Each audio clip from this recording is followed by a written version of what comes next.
PSC ഡയറിയിലേക്ക് സ്വാഗതം. അടുത്ത ഘട്ടം LDC പരീക്ഷ എഴുതുന്നവർക്ക് വേണ്ടിയിട്ടുള്ള കറണ്ട് അഫയേഴ്സ് ആണ് നമ്മൾ പഠിച്ചുകൊണ്ടിരിക്കുന്നത്. 2024 പ്രധാന ആനുകാലിക സംഭവങ്ങൾ കോർത്തിണക്കി 2024 ജൂൺ 1 ഇറങ്ങിയ PSC ബുള്ളറ്റിനിലെ വിവരങ്ങളാണ് നമ്മൾ പഠിച്ചുകൊണ്ടിരിക്കുന്നത്. ഇതിൻ്റെ ആദ്യത്തെ 3 ക്ലാസ് കഴിഞ്ഞിട്ടുണ്ട്. അതിൻ്റെ ലിങ്ക് ഡിസ്ക്രിപ്ഷൻ ബോക്സിൽ കൊടുക്കാം, അതുകൂടി കാണാൻ ശ്രമിക്കുക. അപ്പം നമുക്ക് അടുത്ത പോയിന്റിലേക്ക് നമുക്ക് കിടക്കാം. നമ്മൾ ഇന്ത്യ എന്ന ടോപ്പിക്കിലെ രണ്ടാമത്തെ ക്ലാസ് ആണ്. കേരളം ഓൾറെഡി എടുത്തു കഴിഞ്ഞു. അപ്പോൾ നമുക്ക് അതിൻ്റെ അടുത്ത പോയിന്റ് നമുക്ക് നോക്കാം. മൈക്രോസോഫ്റ്റ് വിൻഡോസിന്റെ മേധാവിയായി നിയമിതനായ ഇന്ത്യൻ വംശജനാണ് പവൻ ധവുലുരി. മൈക്രോസോഫ്റ്റ് വിൻഡോസിന്റെ മേധാവിയായി നിയമിതനായ ഇന്ത്യൻ വംശജനാണ് പവൻ ധവുലുരി. അടുത്ത ഒരു പോയിന്റ് നമുക്ക് നോക്കാം. ഇതാണ് പവൻ ധവുലുരി. അടുത്ത ഒരു പോയിന്റ്, ഇന്ത്യ തദ്ദേശീയമായി വികസിപ്പിച്ച പുനരുപയോഗം സാധ്യമായ ബഹിരാകാശ വിക്ഷേപണ വാഹനമാണ് പുഷ്പക് എന്ന് പറയുന്നത്. ഇന്ത്യ തദ്ദേശീയമായി വികസിപ്പിച്ച പുനരുപയോഗം സാധ്യമായ ബഹിരാകാശ വിക്ഷേപണ വാഹനമാണ് പുഷ്പക് എന്ന് പറയുന്നത്. അടുത്ത ഒരു പോയിന്റ് നോക്കാം. പുഷ്പക് വിമാനമാണ് നിങ്ങളീ കാണുന്നത്. അടുത്ത ഒരു പോയിന്റ് നോക്കാം. തമോഗർത്തങ്ങൾ, ന്യൂട്രോൺ നക്ഷത്രങ്ങൾ, നെബുലകൾ, പൾസറുകൾ തുടങ്ങിയവയുടെ പഠനത്തിനായി 2024 ജനുവരിയിൽ ISRO വിക്ഷേപിച്ച ദൗത്യമാണ് എക്സ്പോസാറ്റ്. എക്സ്റേ പൊളാരിമീറ്റർ സാറ്റലൈറ്റ് എന്നാണ് അതിൻ്റെ ഫുൾ ഫോം. അപ്പോൾ ഇവിടെ ഓർത്തിരിക്കുക, തമോഗർത്തങ്ങൾ, ന്യൂട്രോൺ നക്ഷത്രങ്ങൾ, അതുപോലെ നെബുലകൾ, പൾസാറുകൾ തുടങ്ങിയവയുടെ പഠനത്തിനായി 2024 ജനുവരിയിൽ ISRO വിക്ഷേപിച്ച ദൗത്യമാണ് എക്സ്പോസാറ്റ്. ഒരുപക്ഷെ എക്സ്പോസാറ്റിന്റെ ഫുൾ ഫോം ചോദിക്കാം. എന്താണ് എക്സ്പോസാറ്റ്? എക്സ്റേ പൊളാരിമീറ്റർ സാറ്റലൈറ്റ് എന്നാണ് എക്സ്പോസാറ്റിന്റെ മുഴുവൻ പേര്. അടുത്ത ഒരു പോയിന്റ് നമുക്ക് നോക്കാം. അടുത്തൊരു പോയിന്റ്, ബഹിരാകാശത്തെ എക്സ്റേ തരംഗങ്ങളുടെ പഠനത്തിനായുള്ള ഇന്ത്യയുടെ ആദ്യ ഉപഗ്രഹമാണ് എക്സ്പോസാറ്റ്. അപ്പോൾ എന്താണ് എക്സ്പോസാറ്റ്? ബഹിരാകാശത്തെ എക്സ്റേ തരംഗങ്ങളുടെ പഠനത്തിനായുള്ള ഇന്ത്യയുടെ ആദ്യ ഉപഗ്രഹം. അപ്പോൾ എന്താണ്? ബഹിരാകാശത്തെ അല്ലേ? അതേപോലെ എക്സ്റേ തരംഗങ്ങളുടെ പഠനത്തിനായുള്ള ഇന്ത്യയുടെ ആദ്യ ഉപഗ്രഹമാണ് എക്സ്പോസാറ്റ്. അപ്പോൾ ഇതിൻ്റെ ഫുൾ ഫോം നമ്മളിപ്പോൾ നോക്കുമ്പോൾ തന്നെ അറിയാം. എന്താണ്? എക്സ്റേ പൊളാരിമീറ്റർ അല്ലേ? എക്സ്റേ പൊളാരിമീറ്റർ സാറ്റലൈറ്റ് എന്നാണ് എക്സ്പോസാറ്റ്. എക്സ്റേ പൊളാരിമീറ്റർ സാറ്റലൈറ്റ് അല്ലേ? അതാണ് എക്സ്പോസാറ്റ് എന്നതുകൊണ്ട് അർത്ഥമാക്കുന്നത്. അപ്പോൾ ആ പേരിൽ തന്നെ ഉണ്ട്, പേരിൽ നിന്ന് തന്നെ നമുക്ക് കിട്ടും. അടുത്ത ഒരു പോയിന്റ് നോക്കുക.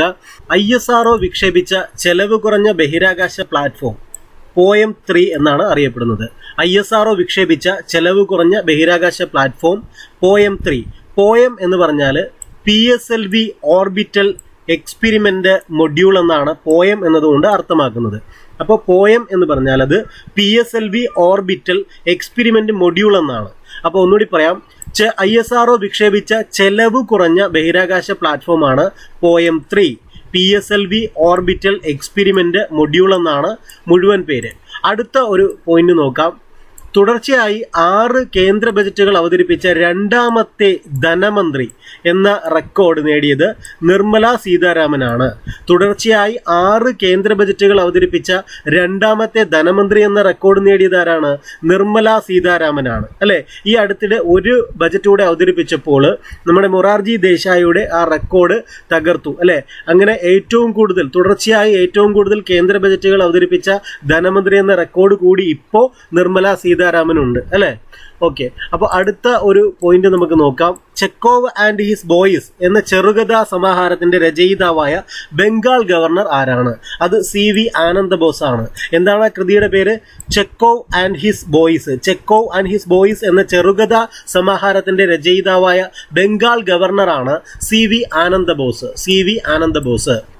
സൗരയൂഥത്തിലെ ചിഹ്നഗ്രഹമായ 2005 EX-296 ഏത് ഇന്ത്യൻ ശാസ്ത്രജ്ഞന്റെ പേരിലാണ് നാമകരണം ചെയ്തത്? പ്രൊഫസർ ജയന്ത് മൂർത്തി അല്ലെ? അദ്ദേഹത്തിന്റെ പേരിലാണ് നാമകരണം ചെയ്തിട്ടുള്ളത്. അപ്പോൾ എന്താണ്? സൗരയൂഥത്തിലെ ചിഹ്നഗ്രഹമായ 2005 EX-296 ഏത് ഇന്ത്യൻ ശാസ്ത്രജ്ഞന്റെ പേരിലാണ് നാമകരണം ചെയ്തത്? പ്രൊഫസർ ജയന്ത് മൂർത്തി. അദ്ദേഹത്തിന്റെ ചിത്രമാണ് നിങ്ങൾ കാണുന്നത്. Kalinga institute of social science university നൽകുന്ന ഹ്യൂമാനിറ്റേറിയൻ പുരസ്കാരം നേടിയത് ബിൽഗേറ്റ്സ് ആണ്. Kalinga institute of social science university KISS എന്ന് അറിയപ്പെടുന്നു. ഇത് നൽകുന്ന ഹ്യൂമാനിറ്റേറിയൻ പുരസ്കാരം നേടിയത് ബിൽ ഗേറ്റ്സ് ആണ്. അപരിചിതരായ സ്ത്രീകളെ മദ്യപിച്ചോ അല്ലാതെയോ ഡാർലിംഗ് എന്ന് വിളിക്കുന്നത് ലൈംഗികാതിക്രമമായി കണക്കാക്കാം എന്ന് വിധി പുറപ്പെടുവിച്ച ഹൈക്കോടതിയാണ് കൽക്കട്ട ഹൈക്കോടതി. അപ്പൊ എന്താണ്? അപരിചിതരായ സ്ത്രീകളെ മദ്യപിച്ചോ അല്ലാതെയോ ഡാർലിംഗ് എന്ന് വിളിക്കുന്നത് ലൈംഗികാതിക്രമമായി കണക്കാക്കാം എന്ന് വിധി പുറപ്പെടുവിച്ച ഹൈക്കോടതി ഏതാണ്? കൽക്കട്ട ഹൈക്കോടതിയാണ് അങ്ങനെ ഒരു വിധി പുറപ്പെടുവിച്ചത്. അടുത്ത ഒരു പോയിന്റ് നോക്കുക. ഭരണത്തിലിരിക്കെ അറസ്റ്റിലാകുന്ന ആദ്യ മുഖ്യമന്ത്രിയാണ് അരവിന്ദ് കെജ്രിവാൾ. ഭരണത്തിലിരിക്കെ അറസ്റ്റിലാകുന്ന ആദ്യ മുഖ്യമന്ത്രിയാണ് അരവിന്ദ് കെജ്രിവാൾ. ഭൂട്ടാന്റെ പരമോന്നത ബഹുമതിയായ the order of the Druk Gyalpo, അങ്ങനെ വായിക്കാൻ തോന്നുന്നു അല്ലെ, the order of the Druk ഗ്യാൽപ്പിക്ക് അർഹനായത് നരേന്ദ്രമോദിയാണ്. ഭൂട്ടാന്റെ പരമോന്നത ബഹുമതിയായ the order of the Druk ഗ്യാൽപ്പിക്ക് അർഹനായത് നരേന്ദ്രമോദി. 10 ദിവസത്തേക്ക് അന്താരാഷ്ട്ര പദവി ലഭിച്ച ജാംനഗർ വിമാനത്താവളം സ്ഥിതി ചെയ്യുന്നത് ഗുജറാത്തിലാണ്. എന്താണ് പ്രത്യേകത? 10 ദിവസത്തേക്ക് അന്താരാഷ്ട്ര പദവി ലഭിച്ച ജാംനഗർ വിമാനത്താവളം ഏതാണ്? അത് ഗുജറാത്താണ് അല്ലെ, ഗുജറാത്തിലാണ് ജാംനഗർ വിമാനത്താവളം ഉള്ളത്. അടുത്ത ഒരു പോയിന്റ് നമുക്ക് നോക്കാം. 2024 മാർച്ചിൽ ചിപ്കോ പ്രസ്ഥാനത്തിന്റെ എത്രാമത്തെ വാർഷികമാണ് ആചരിക്കുന്നത്? 50ാമത്തെ വാർഷികം. 2024 മാർച്ചിൽ ചിപ്കോ പ്രസ്ഥാനത്തിന്റെ എത്രാമത്തെ വാർഷികമാണ് ആചരിച്ചത്? 50ാമത്തെ വാർഷികം. 2022 national tiger conservation authority survey പ്രകാരം ഇന്ത്യയിലെ ഏറ്റവും കൂടുതൽ പുള്ളിപ്പുലികൾ ഉള്ള സംസ്ഥാനം മധ്യപ്രദേശാണ് അല്ലെ. 2022 national tiger conservation authority survey പ്രകാരം ഇന്ത്യയിലെ ഏറ്റവും കൂടുതൽ പുള്ളിപ്പുലികൾ ഉള്ള സംസ്ഥാനം മധ്യപ്രദേശാണ്. ലോകത്തിലെ ഏറ്റവും മലിനമായ മെട്രോപൊളിറ്റൻ പ്രദേശം അത് ബെഗുസാരായ് ബീഹാറിലാണ് അല്ലെ. ഏതാണ് ലോകത്തിലെ ഏറ്റവും മലിനമായ മെട്രോപൊളിറ്റൻ പ്രദേശം? ഏതാണ്? ബെഗുസാരായ് ബീഹാറിലാണ്. അതുപോലെ ചാന്ദ്രയാൻ 3 വിക്രം ലാൻഡർ ചന്ദ്രനിൽ ഇറങ്ങിയ സ്ഥലത്തിന് ഇന്റർനാഷണൽ ആസ്ട്രോണമിക്കൽ യൂണിയൻ അംഗീകരിച്ച പേര് ശിവശക്തി പോയിന്റ് എന്നാണ്. ശിവശക്തി പോയിന്റ് അല്ലെ, ശിവശക്തി പോയിന്റ്. എന്താണ്? ശിവശക്തി പോയിന്റ് എന്നാണ്. ഇതൊക്കെ നമുക്ക് അറിയാവുന്ന, നമ്മൾ പലതവണ പഠിച്ചതാണ് ശിവശക്തി പോയിന്റ് ഒക്കെ അല്ലെ. ഓഗസ്റ്റ് 17 LD എക്സാം കഴിയുന്നവരോട് പറയാനുള്ളത്, നിങ്ങൾ ഓഗസ്റ്റ് 17 നിങ്ങളുടെ പുസ്തകം അടച്ചു വെക്കരുത്. കാരണം നിങ്ങൾക്കിനി നിങ്ങളൊരു ഡിഗ്രി ഹോൾഡർ ആണെങ്കിൽ നമ്മുടെ ഒക്ടോബറിന് ശേഷം നമ്മൾ സെക്രട്ടേറിയറ്റ് ടെസ്റ്റിന്റെ അതേപോലെ KAS ഒക്കെ വിജ്ഞാപനം പ്രതീക്ഷിക്കുന്നുണ്ട്. നിങ്ങൾ ഈ ഓഗസ്റ്റ് 17 പുസ്തകം അടച്ചു വെച്ചിട്ട് അടുത്ത വിജ്ഞാപനം വരുമ്പോൾ പഠിക്കാം എന്ന് വിചാരിക്കുന്നത് വളരെ മണ്ടത്തരമാണ്. നമ്മളൊരു 2-3 ദിവസം പഠിക്കാതിരുന്നാൽ തന്നെ നമ്മൾ PSC ട്രാക്കിൽ നിന്ന് ഔട്ടായി പോകും. അതുകൊണ്ട് നിങ്ങൾ ചെയ്യേണ്ടത്, നിങ്ങളൊരു ഡിഗ്രി ഹോൾഡർ ആണെങ്കിൽ നിങ്ങൾ 18-ാം തീയതി മുതൽ നിങ്ങൾ ചെയ്യേണ്ടത് degree level previous year questions collect ചെയ്യുക, അത് വർക്കൗട്ട് ചെയ്യുക. അതോടൊപ്പം തന്നെ മലയാളം, ഇംഗ്ലീഷ്, മാത്സ് ഇതിന്റെ പ്രീവിയസ് ഇയർ ക്വസ്റ്റ്യൻസ് ഒക്കെ ഇപ്പോൾ അവൈലബിൾ ആണ്. ഇതൊക്കെ നിങ്ങൾ വർക്കൗട്ട് ചെയ്യുക എന്നുള്ളതാണ്. നിങ്ങൾ കീപ്പ് ഇൻ ടച്ച് ആയിട്ട് നിൽക്കുക. എന്നിട്ട് നിങ്ങൾ ഇപ്പോഴേ ട്രൈ ചെയ്താൽ അടുത്ത ഒരു സെക്രട്ടേറിയറ്റ് അസിസ്റ്റന്റ് അല്ലെങ്കിൽ KAS ഒക്കെ നിങ്ങൾക്ക് ആകാൻ പറ്റും. അതിനുള്ള ഭാഗ്യം ഉണ്ടാകും. അതുകൊണ്ട് നിങ്ങൾ ദയവ് ചെയ്ത് പുസ്തകം മടക്കി വെക്കരുത്. പിന്നെ നിങ്ങൾ സെക്രട്ടേറിയറ്റ് ടെസ്റ്റിന് നിങ്ങൾക്ക് ഉപയോഗപ്രദമാകുന്ന ക്ലാസ്സുകളാണ് നമ്മൾ മറ്റേ ആ PSC ബുള്ളറ്റിന്റെ 65ാം വാർഷിക വിശേഷ പതിപ്പിലുള്ളത്. അതൊരു റിവിഷൻ എന്ന നിലയിൽ ഉപയോഗിക്കാൻ അടിപൊളിയായിട്ടുള്ള ഒരു പുസ്തകമാണ്. ആ പുസ്തകം മേടിക്കാൻ പറ്റിയിട്ടില്ലെങ്കിൽ നമ്മുടെ ചാനലിലെ ക്ലാസ്സുകളൊക്കെ നിങ്ങൾ ഫോളോ അപ്പ് ചെയ്യുക. അടിപൊളി ഒരു പുസ്തകമാണ്. നിങ്ങൾക്ക് ആ കീപ്പ് ഇൻ ടച്ച് ആയിട്ട് നിൽക്കാൻ പറ്റും.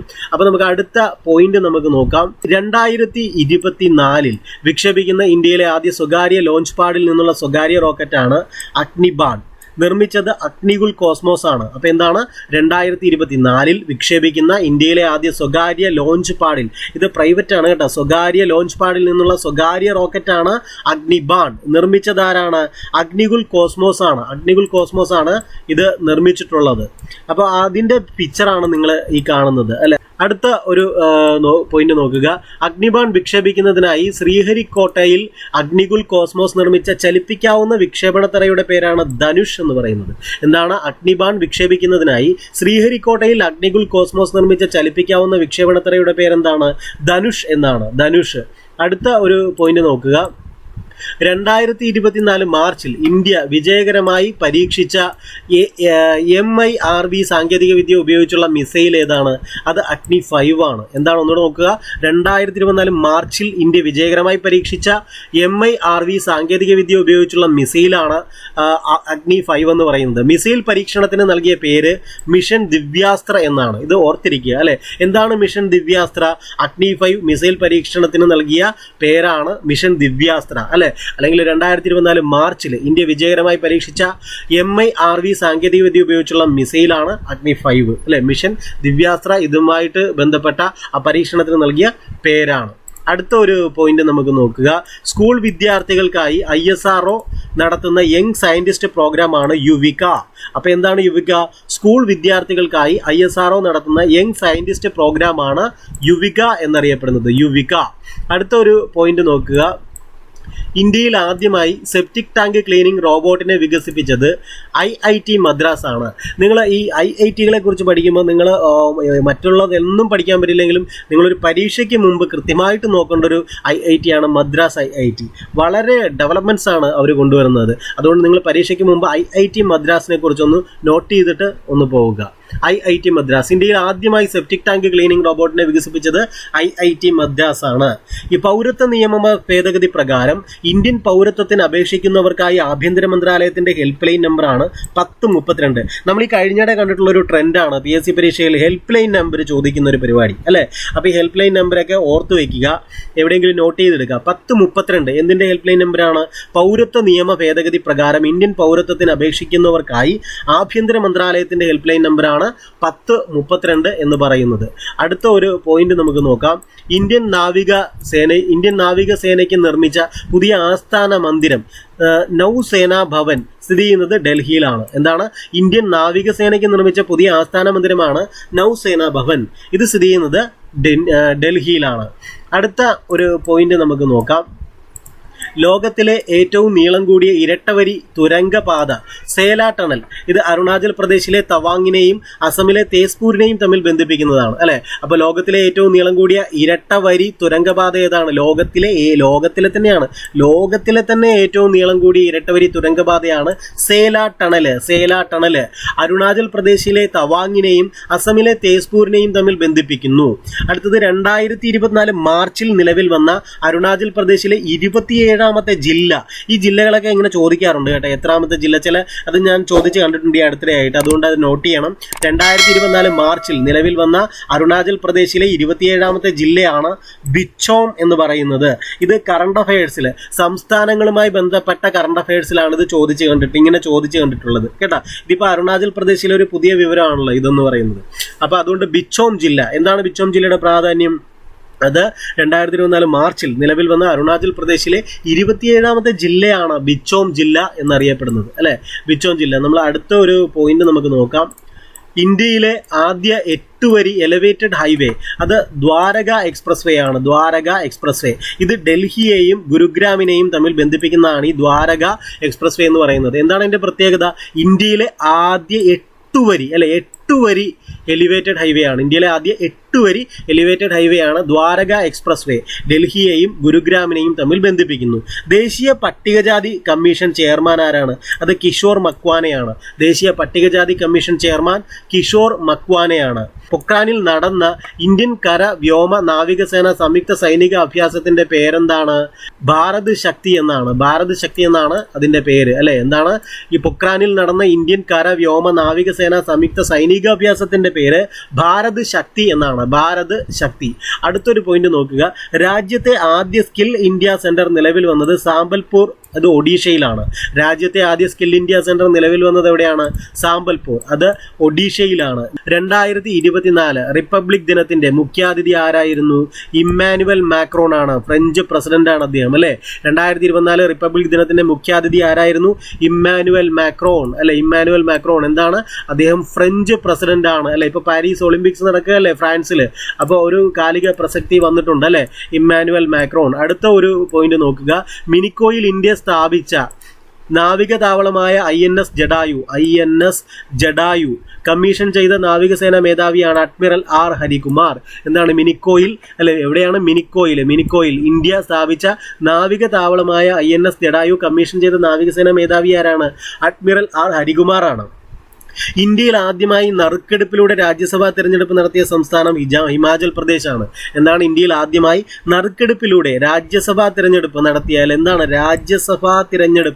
നടത്തിയ സംസ്ഥാനം ഹിമാചൽ പ്രദേശ്.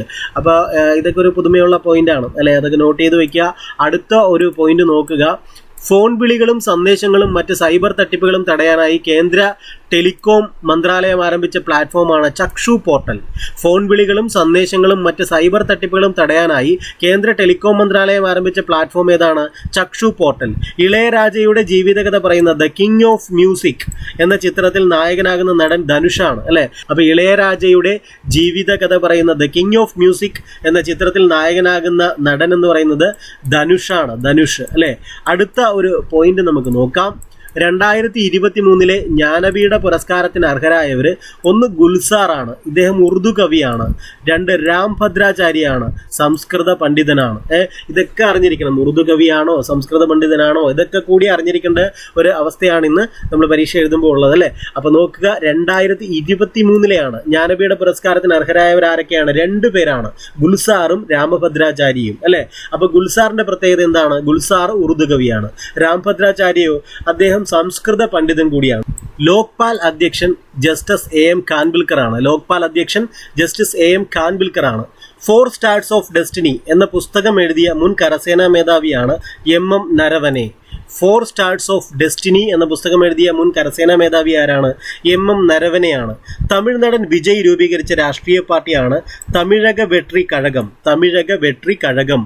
തമിഴ് നടൻ വിജയ് രൂപീകരിച്ച രാഷ്ട്രീയ പാർട്ടിയാണ് തമിഴക വെട്രി കഴകം. സിക്കിമിലെ ആദ്യ റെയിൽവേ സ്റ്റേഷൻ റങ്പോയാണ്. സിക്കിമിലെ ആദ്യ റെയിൽവേ സ്റ്റേഷൻ റങ്പോയാണ്. Dada Saheb Phalke international film festival award നേടിയ നടൻ ഷാറൂഖ് ഖാൻ ആണ്, ജവാൻ എന്ന സിനിമയിലെ അഭിനയത്തിന്. Dada Saheb Phalke international film festival award നേടിയ നടനാരാണ്? ഷാറൂഖ് ഖാൻ ആണ്, Shahrukh Khan. Dada Saheb Phalke international film festival award നേടിയ നടി നയൻതാരയാണ്, ജവാൻ എന്ന സിനിമയിലെ അഭിനയത്തിന്. അത് നയൻതാരയോടൊപ്പം റാണി മുഖർജിക്കും കിട്ടിയിട്ടുണ്ട്. ഏത് സിനിമയിലെ അഭിനയത്തിന്? മിസിസ് ചാറ്റർജി നോർവേ എന്ന സിനിമയ്ക്ക്. അപ്പൊ നോക്കുക, Dada Saheb Phalke international film festival award നേടിയ നടൻ ഷാറൂഖ് ഖാനും നടി നയൻതാരയും അതേപോലെ റാണി മുഖർജിയുമാണ്. നയൻതാര ജവാനിലെ അഭിനയത്തിന്, റാണി മുഖർജിക്ക് മിസിസ് ചാറ്റർജി നോർവേ എന്ന സിനിമയിലെ അഭിനയത്തിന്. Dada Saheb Phalke international film festival award നേടിയ സംവിധായകൻ സന്ദീപ് റെഡ്ഡി വങ്കയാണ്, അനിമൽ എന്ന സിനിമയുടെ സംവിധായകൻ അല്ലെ. Dada Saheb Phalke international film festival award നേടിയ സംവിധായകൻ സന്ദീപ് റെഡ്ഡി വങ്കയാണ്, അനിമൽ എന്ന സിനിമ സംവിധാനം ചെയ്തതിന്. അടുത്തിടെ അന്തരിച്ച ഏറ്റവും പ്രായം കൂടിയ MP ആണ് ഷഫീഖുർ റഹ്മാൻ. അടുത്തിടെ അന്തരിച്ച ഏറ്റവും പ്രായം കൂടിയ MP ആരാണ്? ഷഫീഖുർ റഹ്മാൻ. അപ്പോൾ ഇത്രയുമാണ് ഇന്നത്തെ ക്ലാസ്സിലുള്ളത്. ഇനി നമുക്ക് പഠിക്കാനുള്ളത് ഈ 2024 ലോകത്ത് സംഭവിച്ചിട്ടുള്ള പ്രധാനപ്പെട്ട കാര്യങ്ങളെ കുറിച്ചിട്ടാണ്. അത് നമുക്ക് അടുത്ത ക്ലാസ്സിൽ പഠിക്കാം. മാക്സിമം വേഗത്തിൽ കറണ്ട് അഫയേഴ്സ് ക്ലാസ് ഇട്ട് തരാം. ഇനി ഇത് കൂടാതെ ഇത് ക്ലാസ് കഴിഞ്ഞു. ഇനി എനിക്ക് ഒരു ചെറിയൊരു കാര്യം പറയാനുണ്ട്. താല്പര്യമുള്ളവർക്ക് കേൾക്കാം, അല്ലാത്തവർ സ്കിപ്പ് ചെയ്യുക. പറയാനുള്ള കാര്യം ഇതാണ്. ഇപ്പോൾ അടുത്ത ഡിഗ്രി ലെവൽ പരീക്ഷയുടെ റിസൾട്ട് വന്നിരുന്നു, അല്ലെങ്കിൽ മുനിസിപ്പൽ സെക്രട്ടറി എന്നുള്ള അല്ലെങ്കിൽ പഞ്ചായത്ത് സെക്രട്ടറി ആ ഒരു പോസ്റ്റിലേക്കുള്ള റിസൾട്ട് വന്നിരുന്നു. ആ റിസൾട്ടിൽ പ്രതീക്ഷിച്ചവർക്ക് ചിലർക്ക് കിട്ടിയിട്ടില്ല.